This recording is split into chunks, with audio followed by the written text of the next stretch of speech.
জিৎ বসুর বিভিন্ন যা বন্দোবস্ত আছে ব্যবসা ট্যাবসা হেনা তারা ইডি হানা দিয়েছে। তিনি বলছেন মন্ত্রী যে ভোটের আগে ইডি আসে।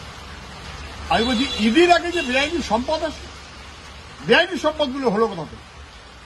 গত কয়েক বছরে যেভাবে বেআইনি বেনিয়মি হিসেব বহির্ভূত বিপুল সম্পদ তৈরি হয়েছে তৃণমূলের নেতাদের, সুজিত বসু হোক আর যেই হোক, কে তার উত্তর দেবে?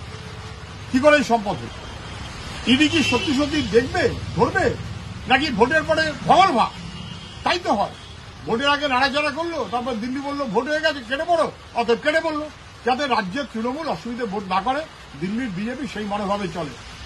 কিন্তু যত দুর্নীতি, বেআইনি বেনিয়মি সম্পদ, হিসেব বহির্ভূত সম্পদ, বিপুল বৈভব, এই কোথা থেকে এত ব্যবসাপত্র হলো এমএলএ হওয়ার পর, মন্ত্রী হওয়ার পর?